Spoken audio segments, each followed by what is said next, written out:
sudah berkali-kali saya coba. Jadi yang pertama, saya menggunakan pikiran tentu saja untuk memfokuskan dan membayangkan mobil mana yang saya inginkan. Ya, nggak usah berpikir uang, nggak usah berpikir uang, ya, karena semesta yang akan menyelesaikan caranya. Nah, kita itu sering berpikir cara.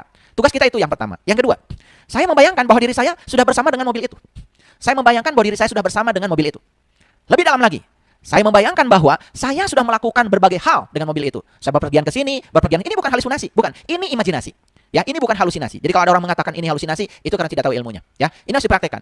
Ya, saya seakan-akan sudah melakukan berbagai hal dengan mobil yang saya impikan itu. Saya sudah pergi bersama keluarga. Itu nggak apa-apa. Itu imajinasi. Nah, saya perlu kasih tahu ya para sahabat. Coba ya, produk teknologi yang hari ini kita nikmati kan sebenarnya hasil imajinasi. Mungkin 5.000 tahun yang lalu orang mengatakan impossible, tapi sekarang orang mengatakan I am possible. Jadi impossible itu menjadi I am possible. Itu sebabnya ya, kalau kita berada di tataran ruang dan waktu, kita akan terjebak oleh hukum kausalitas. Sebab akibat. Tapi begitu kita melampaui ruang dan waktu, masuk dalam dimensi kuantum, masuk dalam dimensi energi, apa yang terjadi? Di situ kita akan memasuki yang namanya probability. Artinya, kemungkinan lebih banyak lagi. Itulah hebatnya ya. Dan itu sudah diramalkan oleh fisika kuantum. Ya, bahwa apa yang dapat kita bayangkan, sebetulnya itu sudah ada barangnya, sudah ada kejadiannya saat ini. Cuman apa? Hanya soal waktu untuk hadir dalam kehidupan kita. Kita yang harus menariknya. Jadi, para sahabat, sekali lagi ini agak dalam ya. Ini saya ulang-ulang. Yang pertama, ya, bagaimana cara membayangkan? Gunakan pikiran untuk memfokuskan dan membayangkan apa yang kita inginkan. Yang kedua, bayangkan diri kita sudah berada bersama dengan yang diinginkan itu, walaupun di tingkat pikiran. Yang ketiga, bayangkan diri kita sudah melakukan berbagai hal dengan yang kita inginkan itu. Dan yang keempat, bayangkan diri kita sudah memiliki yang diinginkan itu.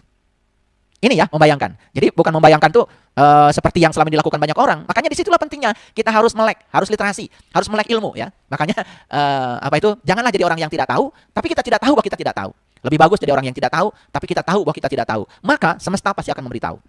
Nah, sekarang bagaimana merasakan? Kan tadi ilmunya, proses penciptaan itu cuma 3. Yang pertama membayangkan, yang kedua merasakan, yang ketiga menerima.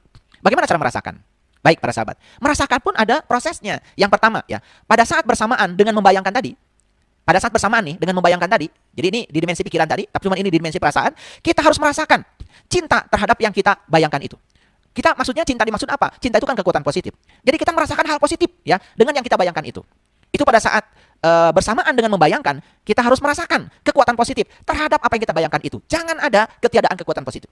Yang kedua, kita harus membayangkan dan merasakan berada bersama dengan yang kita inginkan itu. Jadi kalau tadi kan langkah kedua dalam membayangkan ya, kita memikirkan seakan-akan kita sudah bersama dengan yang kita inginkan. Nah, di sini kita merasakan seakan-akan sudah bersama dengan yang kita inginkan. Lalu langkah yang ketiga, kita harus membayangkan dan merasakan berbagai hal bersama yang diinginkan itu.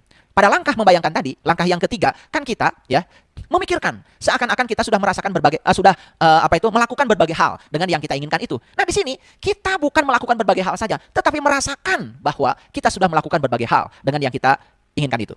Dan yang keempat,